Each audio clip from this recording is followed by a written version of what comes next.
Olá, amigos autoespectadores, sejam bem-vindos de volta ao Papo de Garagem. Vocês têm intenção de comprar, vender, alugar ou assinar um carro? Estão na dúvida entre o veículo a combustão híbrido ou elétrico? Então vocês não podem perder as entrevistas de hoje.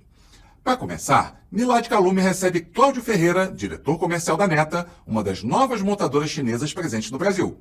Ele vai nos contar detalhes das principais estratégias de produtos e serviços com as quais planejam conquistar os consumidores. Mas, Bacelar, tem muita gente dizendo que a Neta não vai permanecer por aqui. Será verdade? Que tal ouvir a realidade dos fatos da própria Neta? E, na sequência, nosso entrevistado é o Davi Bertoncello, CEO da Tupi Mobilidade, a primeira empresa certificada de recarga elétrica do Brasil. Ele vai esclarecer algumas lendas urbanas no entorno de veículos eletrificados, como: os eletrificados usados não vendem, são um mico. Elétricos só vendem nos grandes centros. Eles pegam fogo com facilidade. É um perigo instalar ponto de recarga em condomínios. Vai ter energia para todo mundo? E muito mais. Simplesmente imperdível. Estão prontos? Então solta a vinheta que o programa vai começar. Aproveite os 30 segundos da vinheta para confirmar se estão inscritos aqui no programa e também já deixarem seu like. Assim vocês ajudam o algoritmo do YouTube a entender que o nosso conteúdo é de qualidade. E desta forma, a plataforma compartilha o Papo de Garagem para mais pessoas.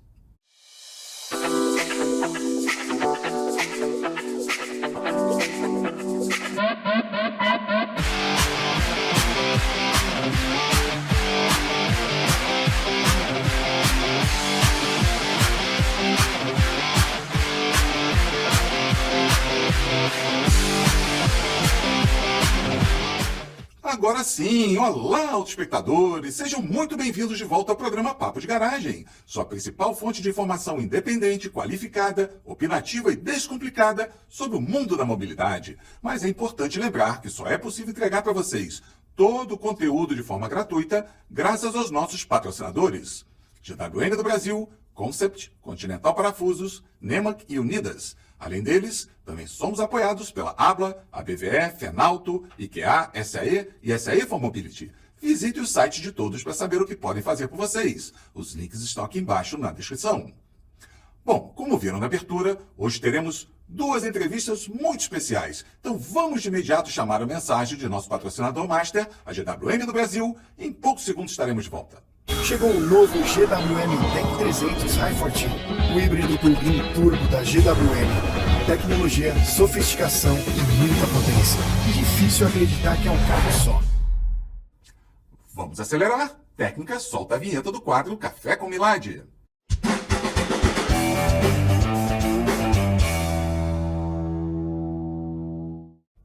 E aí, amigo Milad, vamos tomar aquele café caprichado? Mande meu abraço aí pro Cláudio. Ô, Bacelar, então, dessa vez a gente está aqui com o Cláudio Ferreira tomando um café com Milad dentro do Papo de Garagem. Cláudio, é um prazer imensurável estar com vocês aqui. O Joseph, acho que os nossos autoespectadores sabem aqui que a gente tem as entrevistas em português. O Joseph é o número 1 da Neta do Brasil. Não está presente aqui porque ele está aprendendo português ainda. Mas o Cláudio está aqui para poder falar um pouco mais da Neta. Mas, Cláudio, vamos começar com você. Quem é o Cláudio? Por que você está aqui? Por que a gente está entrevistando você? Explica um pouco mais quem é o Cláudio, sua carreira, sua formação, da onde você veio. E aí a gente começa dentro da parte mais importante, que é falar um pouquinho da Neta. Ok. Bom, obrigado, Milad, obrigado, Bacelar, pela oportunidade. É uma honra estar aqui com vocês. E eu queria falar um pouco da oportunidade que está sendo dada para falar tanto da minha pessoa quanto da Neta. E eu queria falar sobre o Cláudio Ferreira. O Cláudio Ferreira trabalha na indústria há 30 anos, certo? Eu já passei por várias marcas de volume, marcas premium, e passei também por newcomers. Isso lá no passado foram marcas que entraram. E eu estou podendo aproveitar esse momento e aplicar tudo que eu aprendi ao longo desses anos. A Neta é uma marca que me encantou pela inovação e tecnologia que ela possui, certo? E aí o que acontece? Eu vi que tinha sinergia. Então eu resolvi entrar na Neta para assumir esse novo desafio. Eu sou apaixonado por desafio. Minha formação em administração de empresas, mas eu sou apaixonado por estratégia. O meu negócio é estratégia, que é hoje que é o grande chave. Certo? Eu agradeço aqui a oportunidade e fica aí a bola para você. Maravilha. Acho que é importante enfatizar que o Cláudio Ele comentou que começou com empresas pequenas, mas que hoje são gigantes aqui no Brasil. Então acho que é bem relevante a gente citar isso, enfatizar esse ponto. Ele tem uma expertise, uma experiência, um nome dentro do mercado automobilístico aqui no Brasil muito forte, né? Então é uma honra para a gente estar podendo entrevistá-lo e poder falar um pouquinho mais sobre a Neta. Por sinal, conta um pouco mais da história da Neta, por que a Neta escolheu o Brasil, o que ela veio fazer aqui na nossa terra, como que está o ambiente dela? Fala um pouquinho aí pra gente. A Neta resolveu vir para o Brasil em 2023, nós estamos aí, preparamos um ano de preparação de lançamento da marca, né, de comercialização. A gente participou do Auto Show em 2024, mas ela iniciou as operações em 2023. Começamos a comercializar os veículos praticamente em janeiro. O mercado brasileiro, ele é um mercado emergente, a indústria chinesa quer o mercado brasileiro. O mercado chinês ele é extremamente competitivo, então é uma questão de sobrevivência da indústria chinesa estar no Brasil. O que é importante também ressaltar é que nós sofremos alguns intempéries durante o pós-lançamento da marca, a gente acabou sendo impactado. Mas uma coisa muito importante afirmar é o seguinte: a marca continua no Brasil, eu reafirmo que a marca continua no Brasil. Nós estamos passando por uma reorganização dentro da empresa. Já temos aí alguns posicionamentos da nossa matriz. A matriz ainda passa, tanto lá quanto aqui também a gente passou por uma reorganização, mas a gente continua firme no Brasil. Estamos aqui com 3 produtos que a gente apresentou no salão do Auto Show, né? Que foi o Neta Aya e o Neta X e o GT. O GT a gente suspendeu temporariamente, mas nós temos aí o lançamento do Neta L, que em breve a gente vai estar apresentando aí para o nosso público. Então, Cláudio, agora, e o planejamento inicial da Neta aqui no mercado brasileiro? O que vocês estão planejando? A gente não costuma falar muito de produto, né? A gente considera que tem muitos bons profissionais para falar de produto, mas questão de mercado. Você comentou brevemente que foi suspenso um determinado produto de vocês, mas, enfim, no médio e longo prazo, o que vocês estão planejando? Só importação, CKD, SKD? O que vocês planejam aqui como não só produto, motorização e a parte de planejamento de produção local ou não? O que você tem para falar sobre isso? O que eu queria falar para você é o seguinte, novamente, a gente continua operando, a gente já tem algumas concessionárias que estão operando tanto aqui lá no Rio de Janeiro, a gente já tem algumas que estão entrando no cronograma, já temos aproximadamente 100 unidades já na nossa rede de concessionárias, certo? A gente continua aí com o nosso planejamento mais forte a partir do 4º trimestre, certo? Para o final do ano, a gente está passando por essa reorganização, como eu havia dito anteriormente. Uma coisa que é importante, tanto do SKD quanto o CKD, a gente precisa ter volume. Sim. Então a gente espera a nossa matriz nesse momento de reorganização, aqui também no mesmo pace, no mesmo ritmo, e a gente vai dar sequência no desenvolvimento de rede e com o lançamento de novos produtos. O novo produto é o L, como eu havia mencionado. Uhum.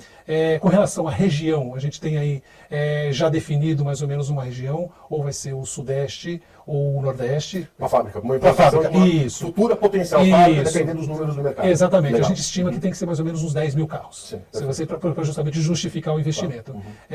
Lembrando que essa fábrica ela não vai abastecer só o mercado nacional, mas também a gente tem intenção de abordar, atuar em outros mercados aqui na América Latina.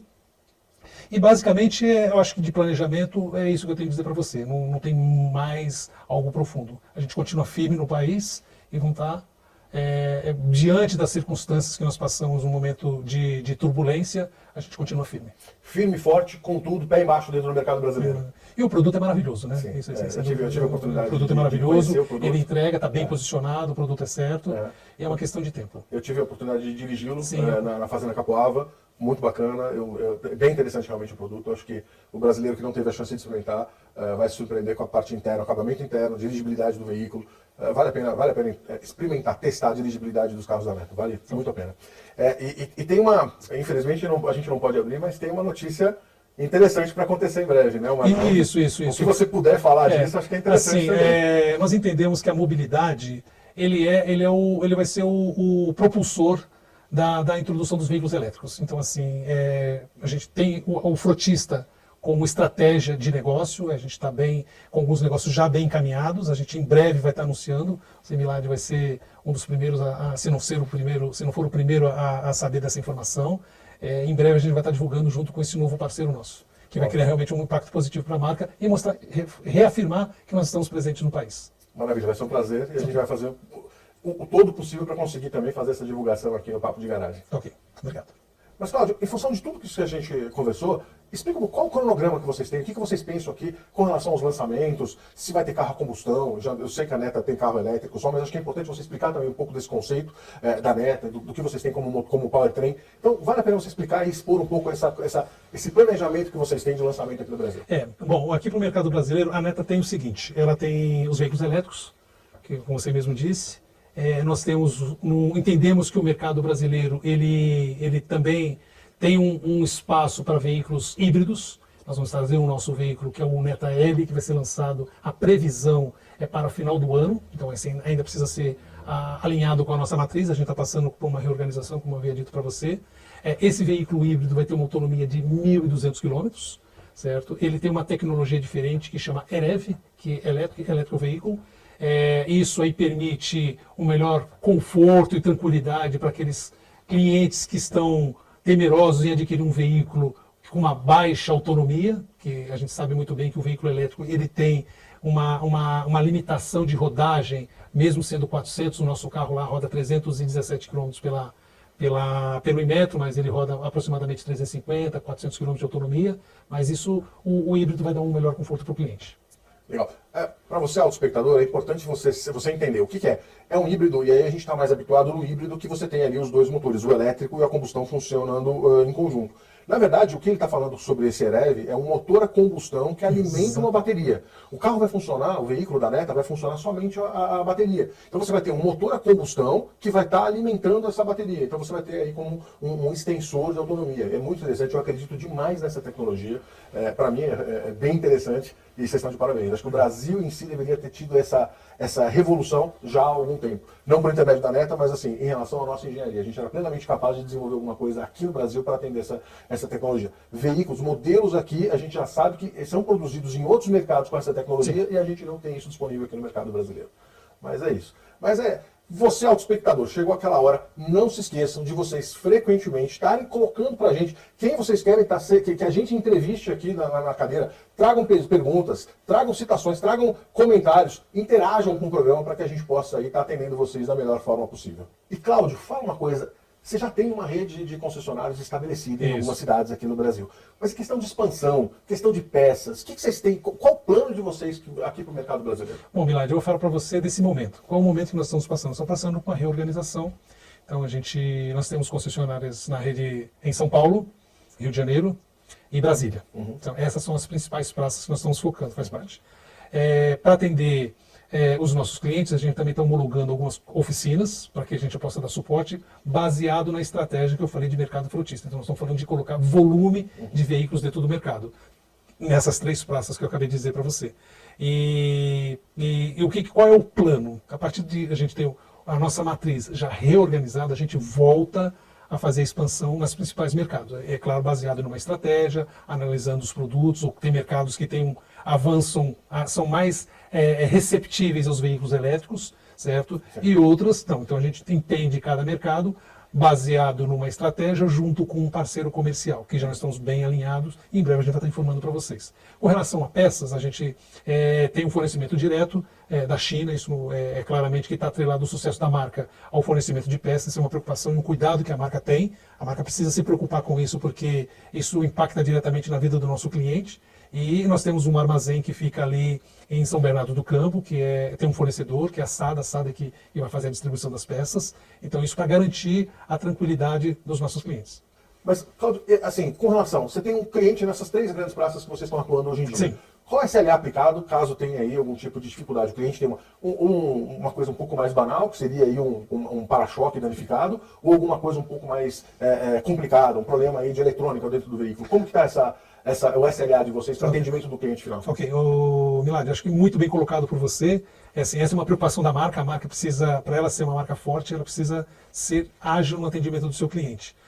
Lembrando que eu falei para você, parte da nossa estratégia está voltada para o mercado frotista. Por quê? Porque a gente coloca volume com impacto, a gente tem isso concentrado ou seja, eu tenho um problema, se eu tiver um problema, eu tenho um problema com o Milad, certo? Com a empresa do Milad. Então eu estou muito mais próximo. E isso facilita também você fazer a gestão. O estoque, você tem, a gente vai utilizar uma cesta básica da Anfávia, não sei se você já está familiarizado, são os itens de maior giro, isso aí é acompanhado de perto, porque existe uma exposição da marca. Então, esse cuidado, como você não colocou, também é um cuidado que a marca também tem, para justamente a gente poder crescer no país e seguir com o nosso plano. Legal, bacana. E algum plano, a gente vê que também o Sul é uma região que abrange bastante e acolhe bastante os veículos elétricos. Isso, apesar que o Nordeste, ele tem um apetite maior para veículo elétrico, certo? Ele está bem no nosso radar, a gente está com um concessionário também em Recife, que está entrando no processo de construção. E Recife ali é uma praça estratégica também para nós, que é um dos principais mercados. No último ano teve um crescimento muito grande em função da concentração de energia eólica e solar. Tem a linha verde lá, né? Exatamente, tem a linha verde. É muito bem lembrado. Cláudio, e com relação à estratégia comercial da Neta do Brasil, o que vocês planejam? Você comentou que vocês estão bem focados nas vendas por atacado. Isso. Né? Agora, de qualquer forma, plano de assinatura, um plano de manutenção diferenciada, enfim, o que vocês planejam? Assim, um test drive? Qual a movimentação que a Neta está prevendo aqui no mercado brasileiro para atender o cliente aqui no mercado brasileiro? O que vocês planejam hoje do T0 para daqui dos próximos 2 anos, quem sabe? Milad, o que acontece? Marca que está começando, ela tem que pensar fora da caixinha. Você não pode criar padrões. A gente está observando o movimento do mercado. Se o mercado for voltado para assinatura, a gente vai considerar essa possibilidade. Se o mercado de locação entender que tem um medo do valor residual do carro elétrico, que vai depreciar muito, a gente vai analisar a possibilidade de uma recompra. Porque, quer ou não, o veículo elétrico tem um custo de manutenção, se compara com o veículo a combustão, ele é 80% menor, certo? Então, esses mecanismos, eles permitem que ganhe a confiança de quem está comprando ou de quem está alugando, das empresas também que estão adquirindo, e isso reforça a concessionária, isso traz isso para a concessionária, dando um suporte tanto na parte de serviços, que é importante, você sabe, mesmo tendo uma manutenção bem reduzida, você tem isso também como manter a concessionária crescer de uma forma orgânica. Certo? Então a gente realmente pensa de uma forma diferente. Não existe um modelo já desenhado, a gente está analisando todas as possibilidades para justamente mostrar o que a marca pode entregar. Se é que eu estou entendendo bem, vocês têm vários cenários já desenhados. Exatamente. E aí, é claro, de acordo com o andamento do mercado, vocês vão para um cenário, vão para outro. Legal, interessante. Mas deixa eu te fazer uma pergunta. A gente não falou nada sobre garantia. O que você tem para falar de garantia aqui hoje? Bom, Milad, garantia, nós temos 5 anos, 250 mil quilômetros, certo? É a garantia do veículo. Nós temos para bateria 8 anos e 180 mil quilômetros. Legal. E do motor, 8 anos, 180 mil quilômetros. Ok, beleza. Certo? Acho que isso tudo dá 180 mil quilômetros. Você tem uma ideia, São Paulo, no máximo se roda 15 mil quilômetros por ano. Sim. Então você tem um tempo suficiente. É a média que a gente tem do brasileiro, mais ou menos, isso, considerado aí pelos grandes consultorias, mais ou menos esse tipo de média. Lembrando que o mercado frotista, a gente trata isso de uma forma diferenciada, ele não é a mesma utilização. Você pega aqui um motorista de aplicativo aqui em São Paulo, roda aí por mês 6 mil quilômetros. Então, certamente não dá para... A utilização é completamente diferente de uma pessoa física. Sim, então, mas para o cliente, pessoa física, o cliente final, a gente entende que está bem assistido. É uma utilização que a gente chama de severa, né? Exatamente. Uma outra coisa que eu acho que é importante só a gente enfatizar, você citou que o carro elétrico tem um custo de manutenção muito mais baixo. Por quê? Porque ele tem muito menos peças, componentes, né? Muito menos componentes. Né? Então, dentro de um determinado período, você vai ter, claro, uma manutenção do veículo muito menor. Você vai ter pneu, você vai ter pastilhas de freio no motor a combustão, no veículo motor elétrico, mas, essencialmente, você não tem uma série de elementos que o veículo a combustão tem, mais de 2.000 itens agregados dentro do motor a combustão, quando o veículo elétrico tem uma condensação de equipamentos muito grande. Então é nesse sentido que o Cláudio comentou, que eu acho que é interessante para você, leitor também, ouvinte nosso aqui, tá entendendo um pouco mais sobre essas métricas do porquê. Mas sempre tem um porquê, tudo que a gente fala aqui tem um porquê. Então esse é mais um conceito que a gente passa para vocês aí. Ok, Cláudio? Alguma exposição final, algum agradecimento final? Olha, eu queria agradecer pela oportunidade, a você e o Barcelar, para deixar falar um pouco da marca, dirimir algumas dúvidas, eu estou super aberto, vocês podem fazer qualquer tipo de questionamento, a gente vai estar acessando as redes sociais para dar qualquer tipo de dúvida. Eu agradeço você, ouvinte, que está aí investindo o seu tempo em conhecer um pouco mais da marca. E agradeço você também, Milad, pela oportunidade. Eu que agradeço, eu tenho que agradecer você, que o tempo de você, do Joseph também, que veio, mas como a gente bem comentou, a gente só atende aqui pessoas que falam em português, né, mas não vai faltar uma oportunidade para ele estar falando. Deixa ele aprender um pouquinho mais do português, para ele sentar na cadeira aqui uma próxima oportunidade. Mas um prazer. Bacelar, agora é com você. Opa, Milad e Cláudio, deixem conosco que vamos dar sequência por aqui. E vocês, amigos autoespectadores, aproveitem, escrevam seus comentários, sugiram temas entrevistados, ajude-nos a aperfeiçoar cada vez mais o programa. Bom, seguindo em frente, chegou o momento do nosso quadro entrevista. Mas antes, é importante lembrar que só é possível entregar para vocês o conteúdo desse programa de forma gratuita, graças aos nossos patrocinadores. GWM do Brasil, Concept, Continental Parafusos, Nemac e Unidas. Além deles, também somos apoiados pela Abla, a BVE, Fenalto, IKEA, SAE e SAE for Mobility. Visite os sites de todos para saber o que podem fazer por vocês. Os links estão aqui embaixo na descrição. Antes que esqueça, aquele recadinho rápido. Se gostam do Papo de Garagem, dê uma rápida pausa agora no programa, confirme sua inscrição, deem seu like e voltem para darmos sequência juntos. Assim vocês ajudam o algoritmo do YouTube a entender que o nosso conteúdo é de qualidade. E desta forma, a plataforma compartilha o Papo de Garagem para mais pessoas. Podemos contar com vocês? Muito obrigado de coração. Agora sim, técnica, solta a vinheta do quadro Entrevista.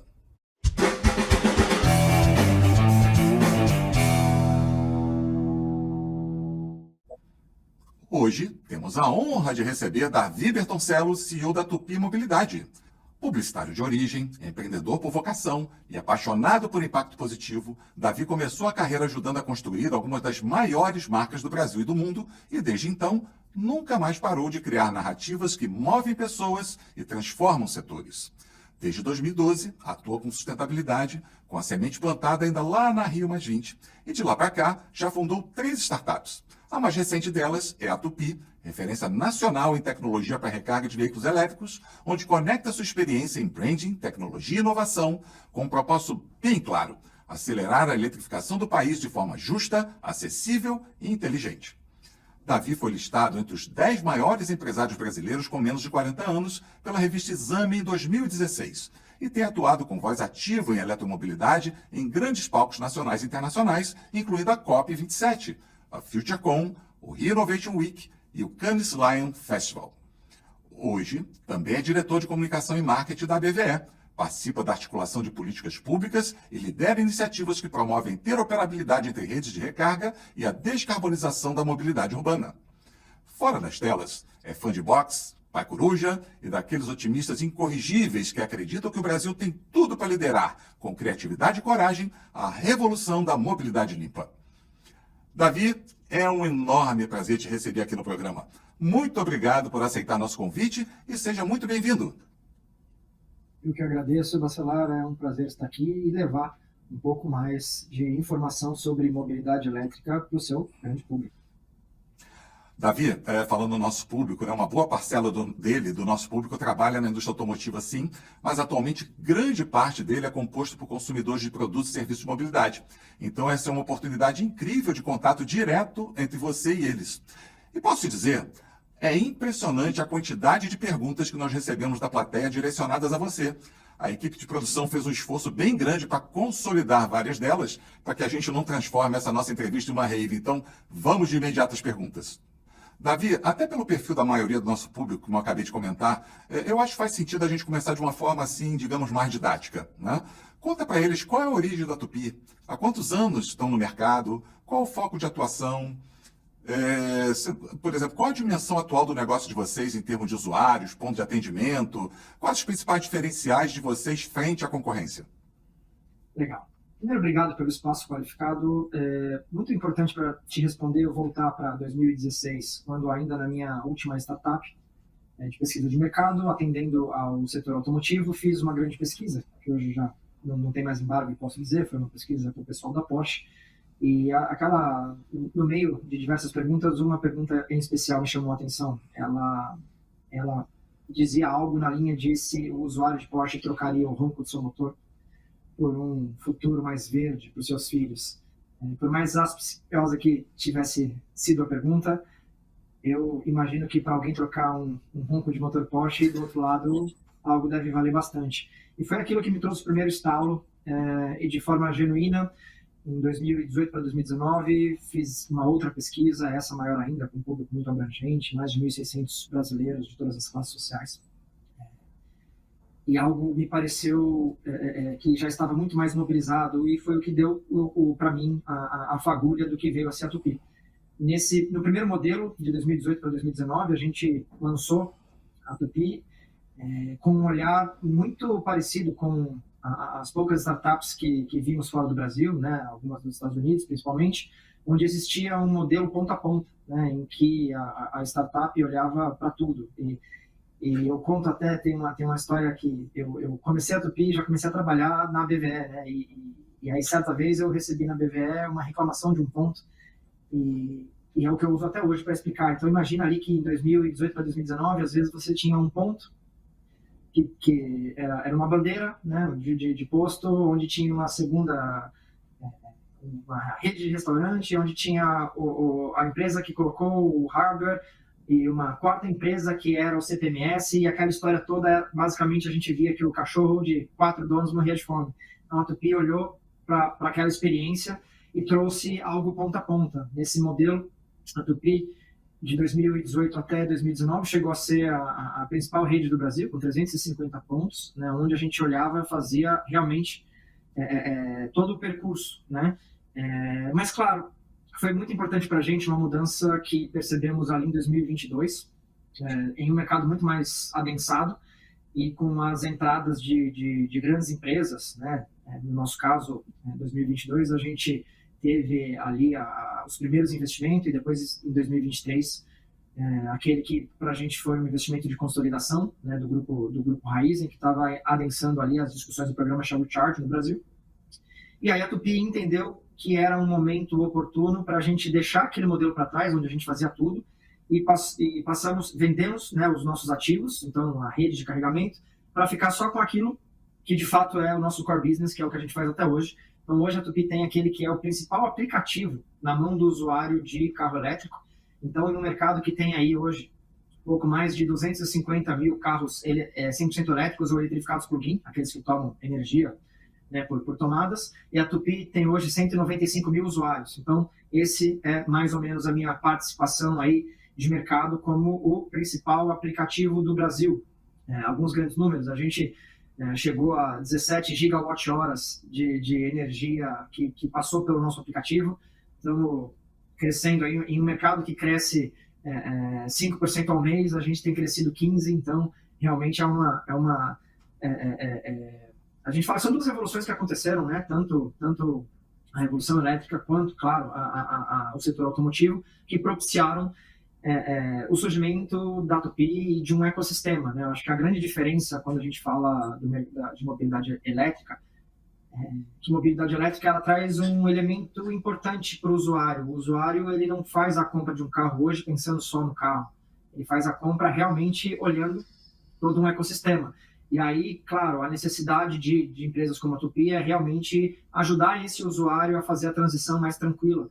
Porque, claro, quando você deixa uma plataforma que você usou a sua vida inteira, né, para mudar, você tem todas as dúvidas e é legítimo que isso careça aí dessas startups que olham, né, para esse consumidor e os ajudam. Então, se numa ponta eu tenho aquele que é o principal aplicativo hoje para os brasileiros quando querem encontrar um ponto de recarga, realizar sua recarga, entender se aquele ponto de recarga está funcionando e não é só funcionando, né? Funcionando em tempo real, porque nada pior para quem tem um carro elétrico do que chegar num ponto e ser surpreendido ou por um ponto quebrado ou por um ponto que inclusive que está fazendo a recarga de um outro carro ali no momento. Então, para a gente é bem importante fazer tudo isso acontecer em tempo real. E do outro lado, a gente tem os donos de pontos de carregamento hoje, né? Que a gente, desculpa a sopa de letrinhas, são o que a gente chama de CPO, que é o Charge Point Operator, que basicamente é quem faz o investimento na infraestrutura.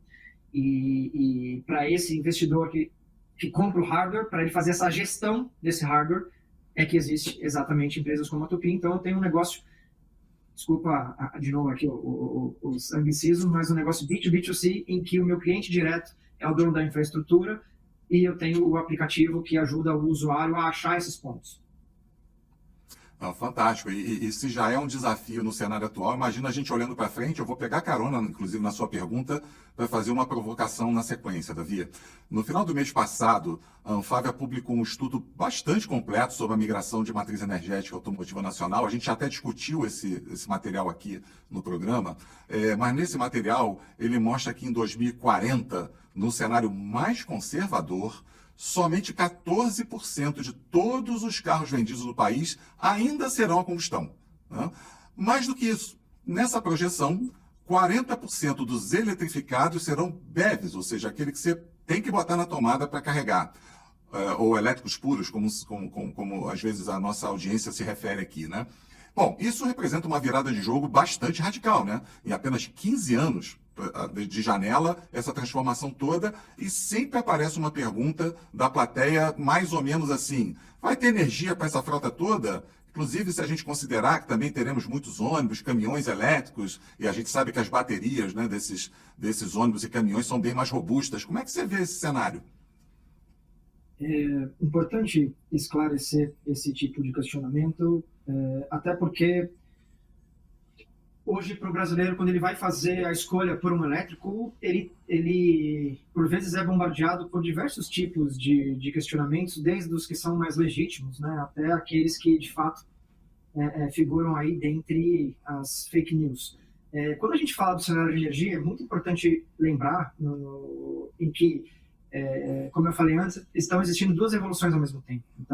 Então a grande fonte para os carros eletrificados são as fontes renováveis, as novas fontes renováveis, né? Como principalmente a gente, mundo afora, existe um número muito importante, 50% pelo menos das pessoas que compram um elétrico, elas passam de alguma maneira a participar ativamente aí na questão de energia. Então, o mais associado aqui no Brasil, até, né, por ser um país abençoado com muito sol, são aí as placas fotovoltaicas. Então, é preciso esclarecer que esse adensamento da venda dos elétricos, eles vão acontecer de forma gradual, mas que a energia, enquanto fonte, né, ela vem crescendo em uma base maior, inclusive. Então, a gente nunca vai chegar nem perto de um colapso.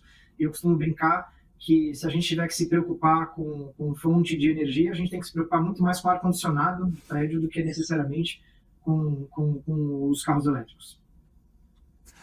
Davi, é interessante, né, como é que funciona a cabeça do nosso público. Eu vou estender ainda mais um pouquinho aí essa discussão aqui, porque, de novo, a gente está tentando endereçar vários questionamentos da nossa audiência a respeito desses temas, né?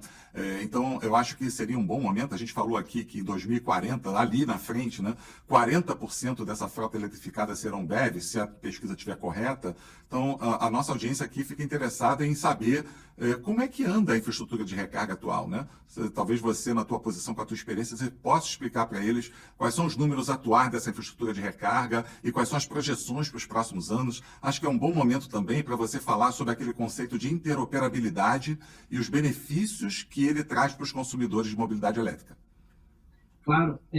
A gente hoje está quebrando a barreira aí dos 15 mil pontos de recargas públicos e semipúblicos pelo Brasil. Entenda por público um carregador que semipúblico, claro, um carregador, por exemplo, em um shopping, né? Não é algo público, mas você consegue ali facilmente entrar e fazer a sua recarga. Então, hoje são 15 mil, mas o que é mais importante é que desses 15 mil a gente já tem pelo menos 2.500 que são os pontos rápidos.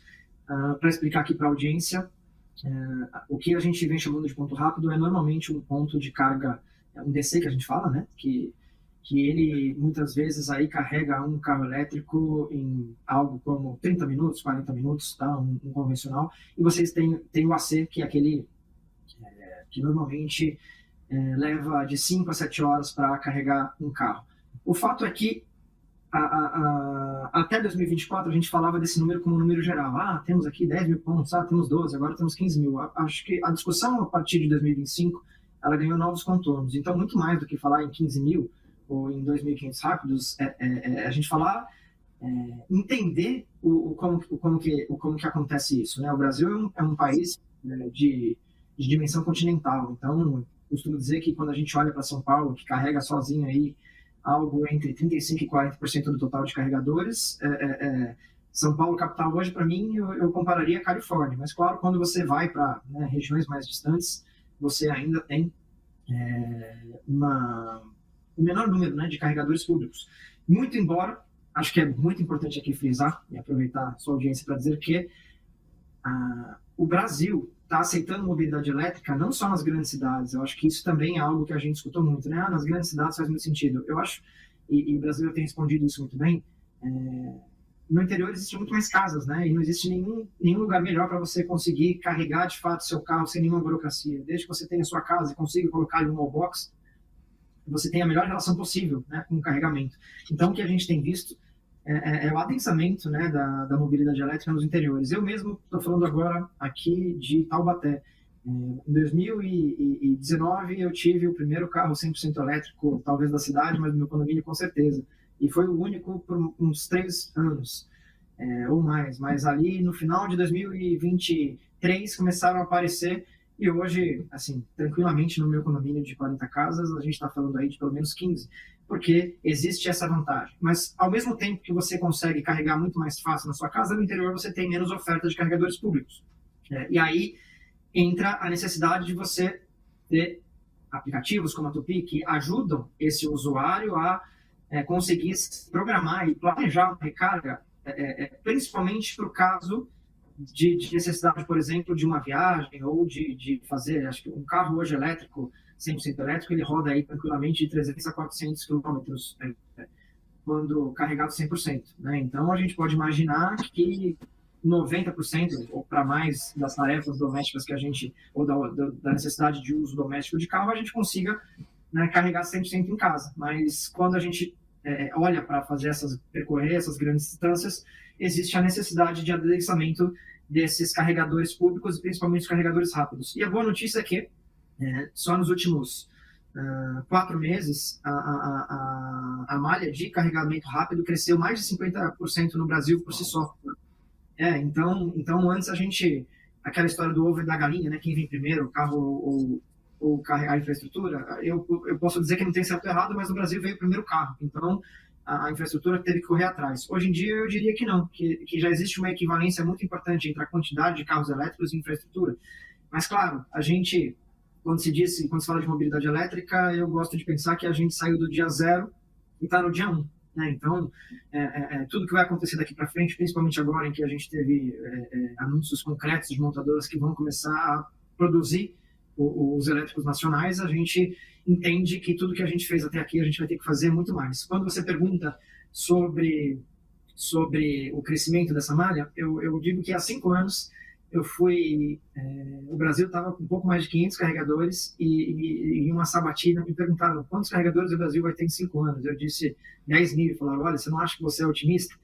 A gente chegou com mais do que isso, né? Estou falando aqui dos 15 mil. Então, o que eu tenho a dizer em carregador rápido, a gente deve terminar esse ano com pelo menos 4.500, né? Partindo ali dos 2.500. E o ano que vem, entre carregador rápido e carregador convencional, a gente está falando de, mais uma vez, dobrar o número de carregadores. Tá? Então, esse é o crescimento do nosso mercado, como eu falei. É um mercado que tem crescido aí, muitas vezes, 5% ao mês. Davi, eu acho que só essa tua resposta já trouxe um alívio gigante aqui para a nossa audiência. Eu consigo ficar imaginando a turma toda que está nos assistindo, os tantos que mandaram essa pergunta específica aqui para você, certamente estão respirando aliviados. Eu vou voltar com você, mas deixa eu mandar, inclusive, uma mensagem aqui para a nossa audiência. Eu gostaria de lembrar a vocês que vocês podem escrever sua sugestão de entrevistados para as próximas edições bem aqui embaixo nos comentários. Não perca a oportunidade de trazermos outro super executivo da indústria, como o Davi, por exemplo, para esclarecer todas as suas dúvidas sobre o tema de sua preferência. Davi, vamos dar sequência aqui.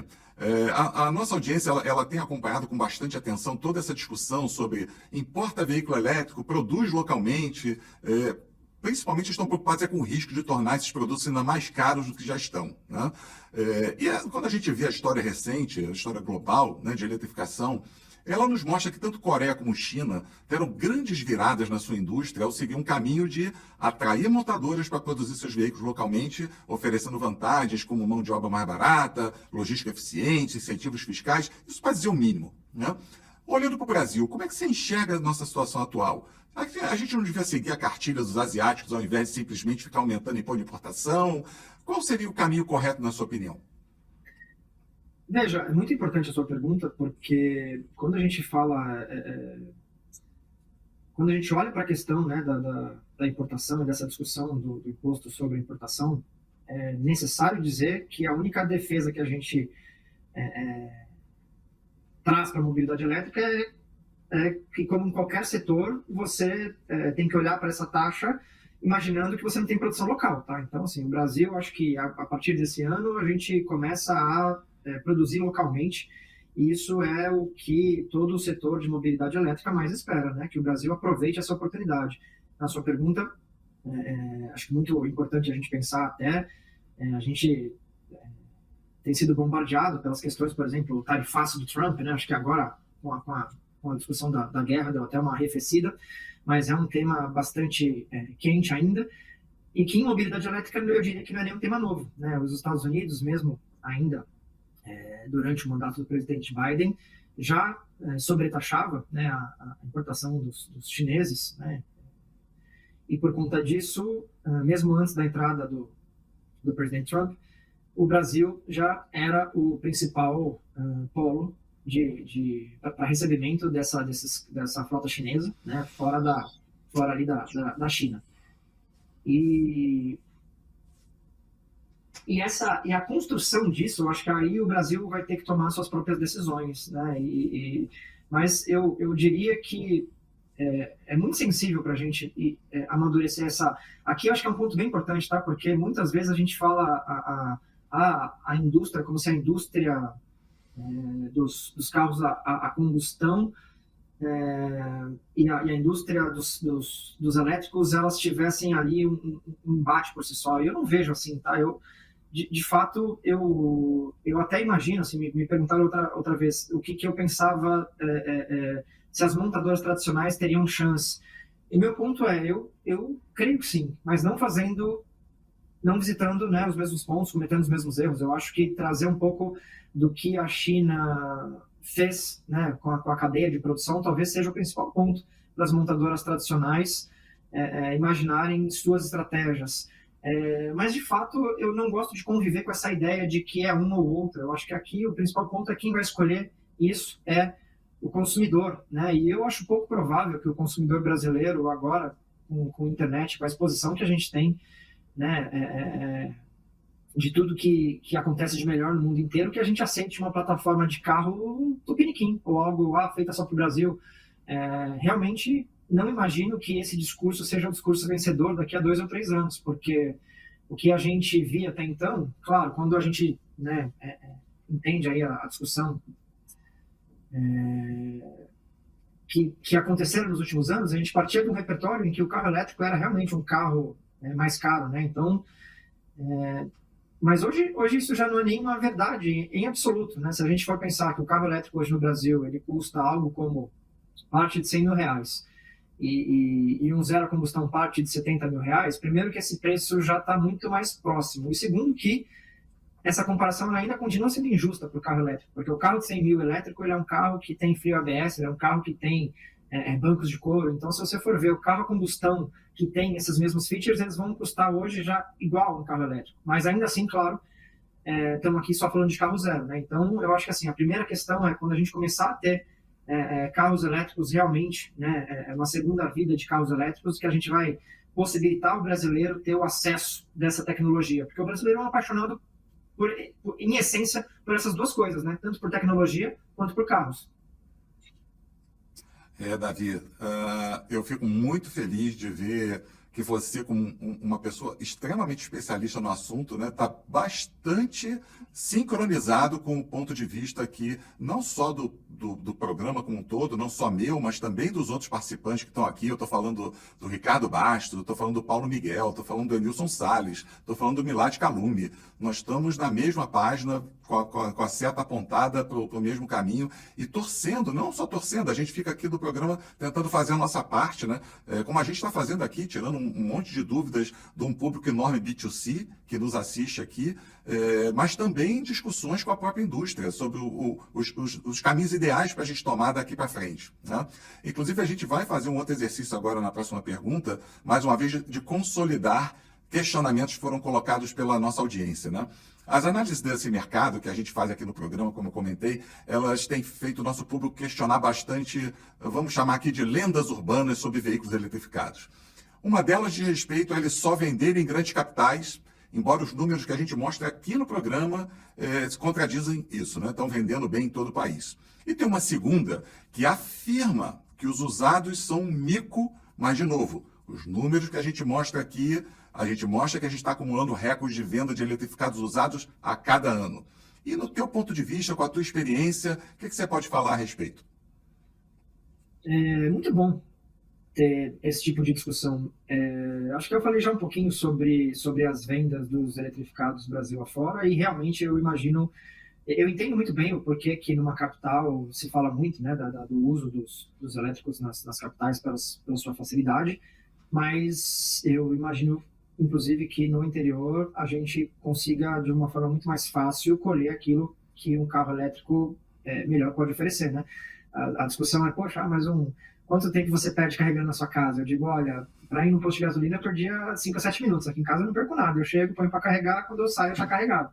E como eu falei, no interior, até pela composição, a gente tem muito mais, né, vê muito mais a oportunidade o carro carregando em cada uma das garagens. A outra questão que você perguntou, eu acho que ela merece um olhar talvez mais crítico, tá? Então, primeiro, não meia culpa, mas eu acho que tem duas explicações que são diferentes quando a gente fala de preço de revenda, tá? O primeiro, eu acho que ele diz respeito ao movimento que já aconteceu, né? Que foi o movimento de reprecificação do line-up de carros eletrificados do Brasil. Então, a gente tinha primeiro as montadoras que chegaram primeiro, né? E elas tinham o seu modelo de precificação, e aí quando as chinesas chegaram de uma maneira muito competitiva, houve essa reprecificação. Então, obviamente eu entendo, eu mesmo tive, né, um carro europeu daqueles que custava algo como 250 mil, e quando chegou os chineses ele foi para 160 mil. Mas de fato, veja, isso não tem nada a ver com uma desvalorização normal do carro, e sim de uma estratégia de uma montadora específica que acabou tendo que reprecificar. Mas isso já aconteceu. Então, assim, acho que a grande questão aqui, até para colocar para o seu público, é que essa estratégia de reprecificação ela já aconteceu. Então, quem acabou perdendo com isso, né, os early adopters, ou quem acabou, né, fazendo esse investimento ali nesse mercado antes, sabia que corria esse risco, mas esse risco já acabou acontecendo. A outra questão, nada, é que os elétricos, por sua vez, quando eles chegaram, principalmente, né, com o advento dos chineses, eles chegaram muito competitivos, então eles derrubaram não só os preços dos elétricos, como eles também derrubaram os preços dos não elétricos, né, dos a combustão, dos híbridos. E de verdade, eu acho que aí o terceiro ponto, e esse talvez seja o mais importante, primeiro, numericamente falando, não existe um comportamento de desvalorização de um elétrico em que a gente possa apontar os elétricos desvalorizam mais do que os não elétricos. Eu acho que aí a questão é modelo a modelo, como sempre foi, né, desde que a gente compra carro usado aqui no Brasil. Modelos que desvalorizam mais, modelos que desvalorizam menos. Modelos mais caros, normalmente, desvalorizam mais. E acho que essa régua, ela continua verdadeira. Mas eu gostaria de falar uma outra coisa.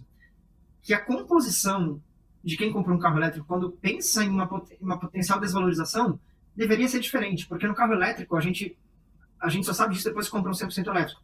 Você tem muito menos manutenção. A manutenção de um 100% elétrico, eu diria que é suspensão e pneu, tá? E olha que eu tenho muitos quilômetros rodados aqui e nunca gastei com nenhuma manutenção. Então, a conta que a gente tem que fazer é o quanto que a gente gasta menos de combustível, o quanto a gente gasta menos de manutenção, e depois dessa conta inteira, pensar que quando a gente for vender esse carro, eventualmente, se esse carro sofrer uma valorização adicional, que não é nem verdade de maneira geral, a gente deveria fazer isso versus o quanto que essa pessoa deixou de gastar no tempo que ficou com o carro. Aproveito aqui para dar outra informação muito relevante. Grande parte aí das montadoras que têm trabalhado no Brasil tem dado 8 anos de garantia para as baterias. gente, o brasileiro que é um apaixonado por carro e acaba trocando de carro, a gente sabe que ele troca de carro normalmente muito antes desses 8 anos. E uma outra coisa, ninguém dá 8 anos de garantia porque o negócio não dura 16, né? Então a gente, claro, já é uma coisa errada falar em anos, né? Porque baterias são ciclos, tá? Mas para um brasileiro médio que anda lá os seus 50 km por dia, essa bateria ela deverá durar aí de 20 a 30 anos na primeira vida dentro do carro. Então acho que o grande ponto quando a gente fala de desvalorização, ele deve ser revisto, né? Primeiro porque ele não acontece, não é uma regra, ele acontece caso a caso, e segundo porque, como eu falei, durante a utilização desse carro você acaba acumulando, né, muito mais benefícios e benefícios financeiros, inclusive, do que o contrário. Perfeito, Davi. Só as tais, como eu falei aqui, as tais lendas urbanas. Ainda tem mais uma, né? Eu sei que a nossa entrevista está chegando aqui no final, né? Mas tem uma pergunta que é muito recorrente, não tem como deixar de fora. Trata-se de outra lenda urbana sobre carros elétricos pegarem fogo com facilidade e que por isso seria altamente perigoso instalar pontos de recarga em garagem no subsolo de prédios. O Ricardo Baixas, presidente da BVE, né, nosso amigo comum e participante aqui da mesa redonda do programa, ele fez um rápido comentário no episódio passado, não era esse o foco da conversa. Ele chegou a falar sobre uma norma em elaboração já há alguns meses, inclusive com a participação do Corpo de Bombeiros. Talvez fosse uma excelente oportunidade aqui de aproveitar essa sua presença, essa sua experiência aqui, para deixar a nossa audiência mais esclarecida sobre o assunto. Pode ser? Você está antenado dos temas quentes da mobilidade elétrica, mas isso eu tenho um prazer especial em falar, porque estive há poucos dias com o Major Ronaldo aqui no Corpo de Bombeiros de São Paulo. Ele gentilmente participou, né, Estou no seu podcast, tem o meu também, pela BVE. O Major Ronaldo fez a gentileza de participar do nosso podcast. Como você já adiantou, existe aí um ponto bastante sensível para a adoção dos eletrificados no Brasil, que é a discussão, né, acho que do Corpo de Bombeiros acerca das garagens. E essa norma ela deve sair aí nos próximos dias, diria eu, né, ainda dentro do mês de junho, provavelmente. Mas a gente já tem clareza de alguns pontos indicados pelos corpos de bombeiro. Primeiro, que o item de discussão ele deixa de ser a segurança dos carros elétricos versus o carro a combustão, até porque o que a gente sabe os carros elétricos eles pegam fogo pelo menos 60 vezes menos do que os a combustão. A discussão toda aqui não é a quantidade de vezes que um carro pega fogo, né, o elétrico versus a combustão, mas sim a complexidade de um incêndio de um carro eletrificado e de um carro a combustão. E isso também foi muito importante, né, porque o Corpo de Bombeiros fez diversos ensaios aqui no Brasil antes de soltar essa norma, pelo qual parte do que eles entenderam é que não existe como você fazer uma distinção entre carros elétricos e carros não elétricos, né? Mas sim, a grande questão é que o Brasil ele precisa preparar sua infraestrutura de garagens para as novas plataformas de carros, de qualquer carro. Veja, se um carro a combustão de antigamente, ele tinha lá, muitas vezes, sei lá, uma capacidade de 30 quilos, mas o carro inteiro era todo feito de ferro, de alumínio. Hoje, as novas plataformas de carros a combustão, você tem lá muitas vezes tanques que têm o dobro dessa capacidade, e você tira muito o alumínio e coloca plástico. Então, por si só, essa combinação é uma combinação bastante perigosa. Então, o Corpo de Bombeiros de São Paulo, né, que está por emitir essa normativa, eles identificaram que a grande questão está na discussão do que a gente precisa fazer para as nossas garagens, e não necessariamente diferenciar carro elétrico com carro a combustão. Até porque existe uma outra fake news que todos esses estudos apontaram, é que o carro elétrico, não existe algum evento específico de que um carro elétrico carregando tenha mais chance de pegar fogo. Muito pelo contrário, o carro elétrico, quando ele está carregando, claro, né, e entenda por estar carregando em um carregador que foi instalado segundo as normas vigentes, né, no nosso país e as normas internacionais. Diria que, ao contrário, esse carregador ele tem muitas vezes ali a capacidade ele tem, na verdade, muitos mecanismos, né, que evitam a possibilidade de incêndios, e não ao contrário, tá? Então, acho bastante importante aqui a gente esclarecer e dar tranquilidade, principalmente aí para aqueles prédios e síndicos que é a principal discussão, né? Poxa, quero colocar um carregador aqui no meu prédio, mas eu não sei se isso é permitido pelo bombeiro, eu não sei se isso vai deixar o meu seguro mais caro. Então, acho que assim, todas essas questões estão sendo foram, na verdade, estudadas, e depois de 2 anos, né, de muito estudo aí dos bombeiros, finalmente a gente vai conhecer aí nos próximos dias aquela que é a norma que vai, não só aqui, claro, o Corpo de Bombeiros de São Paulo foi quem teve essa primeira discussão, mas deve ser adotada aí pelos corpos de bombeiros Brasil afora. E, inclusive, tivemos aí um grande workshop da BVE apoiando ali o Corpo de Bombeiros, que formou o primeiro grupo de 200 bombeiros, sendo, se não me engano, algo como 50 bombeiros aqui de São Paulo e o restante de fora de São Paulo, habilitados para fazer o combate aí a eventuais incêndios em carros elétricos. Pois é, Davi, eu realmente estou super antenado com esse tema em particular, né, por 2 motivos. Primeiro, pela minha função aqui no programa. Segundo, que eu sou subsíndico do condomínio onde eu moro. Então, eu estou com 2 chapéus aqui, muito antenado nessa questão, e até feliz aqui pelo teu esclarecimento. Eu certamente vou compartilhar minimamente esse corte aqui com o pessoal, para o pessoal lá também ficar bem mais tranquilo. Mas, Davi, eu quero mais uma vez agradecer imensamente por você ter aceitado o nosso convite, compartilhar seu vasto conhecimento com o nosso público. Eu não tenho dúvida que eles ficaram muito felizes com o conteúdo que você acaba de entregar para eles, né? Participações como a sua nos mantêm firmes na missão social de compartilhar informação independente, opinativa, qualificada, descomplicada e gratuita, para que a nossa audiência possa tomar suas decisões de negócio sempre muito bem preparados. E com isso, dar a nossa contribuição para o crescimento saudável do Sistema Nacional de Mobilidade. Olha, muito obrigado de coração. Eu que agradeço, foi muito bom participar, foi muito bom percorrer aqui alguns temas que são caros e importantes à mobilidade elétrica. Estou sempre às ordens e só não sei se estou à altura aí daquele timaço que você apontou aí, que veio antes de mim, mas estou sempre aqui para falar mais e esclarecer sobre mobilidade elétrica. Muito obrigado, gente. Falando em agradecimentos, é importante lembrar que só é possível entregar para vocês o conteúdo deste programa de forma gratuita graças aos nossos patrocinadores: GWM do Brasil, Concept, Continental Parafusos, Nemac Unidas. Além deles, também somos apoiados pela ABLA, a BVE, Fenalto, IKEA, SAE e SAE for Mobility. Visite os sites de todos para saber o que podem fazer por vocês. Os links estão aqui embaixo na descrição. Amigos autoespectadores, com isso finalizamos mais um episódio do programa Papo de Garagem, esperando que tenham gostado do conteúdo de hoje. Não esqueçam, mesmo que estejam nos assistindo pela TV, deem uma rápida pausa para confirmar sua inscrição e registrar o seu like. Também não esqueçam de escrever as sugestões e críticas aqui embaixo. Elas são fundamentais para continuarmos aperfeiçoando o programa e entregarmos a qualidade de conteúdo que esperam de nós. Um abraço a todos e até o próximo episódio.